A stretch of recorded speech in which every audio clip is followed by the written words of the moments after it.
So just getting everything set up for the morning and making sure that it's all easy, seamless process going through swim, bike, run. Nice to lay it out in a OCD-like fashion. So swim, really only most important things are goggles and Ironman swim cap with the number on it. Got to make sure that I use the current Ironman because I bring all my other caps with me because I think I'm going to swim more than I do. And so I got the right one for this one. Got the R1 Roka swim cap or goggles, and then the Roka Maverick for the wetsuit.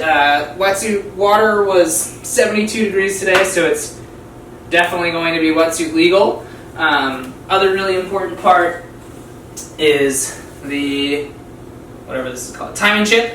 I like to put a safety pin through the timing chip just to make sure that it stays on there.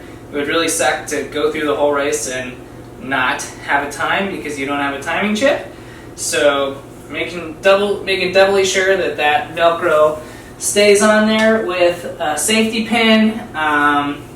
Yeah, that's the swim. And then moving on to the bike, you got the bike shoes, you got the bike helmet with the visor on it. Got to make sure that it doesn't fog up too much in the morning. And then the bike is already down there. Got this front reservoir. How did I have this on there? With Garmin bike computer that'll go on there. And then the other bike nutrition stuff, which I'll show in a few minutes. But that's pretty much all the stuff that'll go on the bike. Along with a little CO2 and a bike tool that'll go in like a front little lunchbox thing. And I'll have everything else is already in there, like spare tire or tube is already on the bike. So that's that. Nice and smooth and painless. And then onto the run, we'll take off the bike shoes, slip on the Hoka carbon rockets, slip on the socks, in not that order, obviously, and then throw the race bib on and this Roka sunglasses that I'm going with these guys this time because the other ones didn't bring me good luck last time, so going with these mirrored ones this time. We'll see if they bring me some good luck. And that's for like 4.5 hours of racing. That's what we got. Plus these Hoka shoes that I bought at the expo, which I already think is one of my best purchases I've made. They're like sandals, but I hate wearing sandals, so they're just like slip-on shoes that I can wear down to the swim start and after the race when I don't want to be wearing my sweaty, gross shoes. So that's the race get up, and it'll be good. Alright, so nutrition for tomorrow. Obviously, I messed this up last time, mostly because I dropped my bottles. But we got some steel-cut oats. For whatever reason, I don't have any trouble with fiber. Like, I know a lot of people stay away from fiber on race day, but for me, it makes me feel like fuller longer, so I don't get crazy hungry in the race. Like, that's what annoys me the most. So some steel-cut oats with these just like planters, nuts, peanuts, almonds, pistachios with some sea salt, and then I threw a little bit of ginger and cinnamon into the steel-cut oats.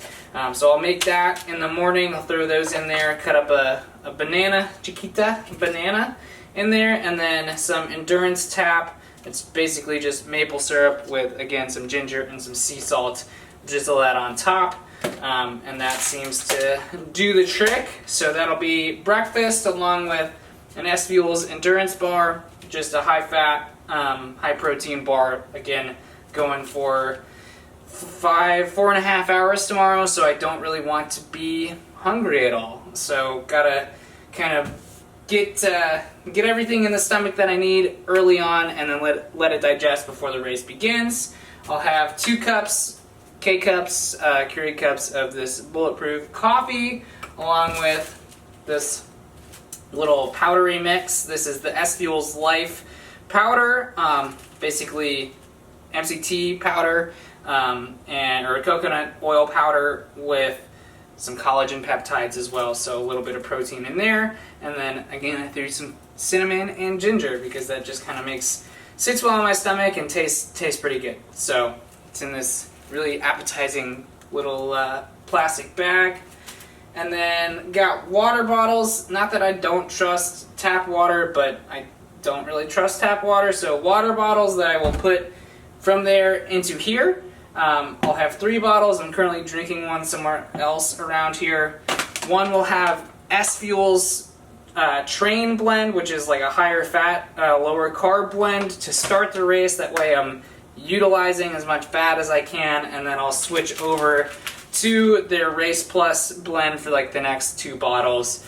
And really I just want to get in as much nutrition and basically overkill the mistake that I made last time of not getting in enough nutrition. So I'll have 3 of these each in this 2 bottles, and then I have this cool little soft flask, which I'll super concentrate 5 of these, which is like 550 calories, into this and make it more of like a gel, and just keep this in the back pocket of my bike jersey, and that is just a backup in case I am butterfingers again with my nutrition and drop it all on the bike course. I will at least have some calories that I can take in, because again, I can't really do Gatorade because of, I don't really know why, but just doesn't agree with me. And then on the run, I'm gonna take a couple of these endurance taps. They're just, again, maple syrup and sea salt and ginger. Really simple, along with, I'll probably not get through this entire thing of S Fuels, so I'll have lots and lots and lots of nutrition. Really, this is my practice for Ironman Lake Placid, not necessarily what I would do only to do an awesome 70.3. It's probably too much nutrition for a 70.3. I won't get through all of it, but that's okay. I'm just kind of practicing what that feels like for a super endurance event, and just trying to nail that down so that I can go into the next couple races knowing absolutely that this works in a race, exactly a race situation. So that's the plan, and we'll see how much of that gets accomplished, and hopefully it's all well and good.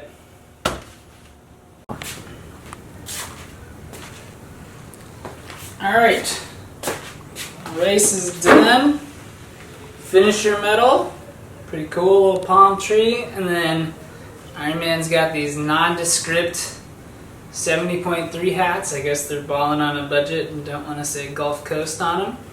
A lot of people are upset about that, but I don't really care. It's a nice hat. Race was pretty good. More like a glorified training day, I'd say. Swim in the ocean, there was definitely some swells, way more than yesterday when we swam. So wasn't maybe mentally prepared for that, but took it in stride and felt better than I did at Florida 70.3 a couple weeks ago. Swam better than I did at Florida 70.3 a couple weeks ago. Wetsuit helps a lot. And then didn't swallow like too much water with that. Biggest concern with swells is like get a little seasick, so that didn't really have any effect on my stomach today, which was great. Nailed the nutrition plan on the bike, which was really good. Just kind of sat at like 200 watts, which is about what I want to do. Maybe even a little bit more at Lake Placid later this year. I held 211 at Ironman Wisconsin 2 years ago. So definitely took it conservative on the bike. Bike was super flat. The canyon felt great, just nice and arrow the whole time. There was really hardly no turns at all, just one U-turn 28 miles out. So that was good. It was definitely hotter than anticipated. I don't know if you can see, but I got just dried salt all over. So pretty much every chance I took on the run to just douse myself with water and grab handfuls of ice and just carry them for as long as I could, or just tuck them in my shirt just to try to keep me somewhat cool. It wasn't crazy hot, but for whatever reason it felt hotter than I thought it would. Run, I thought was going to be kind of like Challenge Daytona, where the swim was relaxed, the bike was relaxed, and I would just go out there and smash the run. Didn't happen. Maybe needed more of a taper in order to do that. And just first couple miles were right around like 6:10 pace, and then just wanted to like stay relaxed. And in order to do that, I had to back off the pace. Came back to life a little bit close to the finish line, like a mile and a half to go, and finished with some sub 7-minute miles, but nice and relaxed. I don't even know what my overall run split was. I'm sure I'll put it up on the little screen right here, but just a nice big glorified training day and race simulation. Now I'm going to go downstairs to the tiki bar and celebrate. Good day.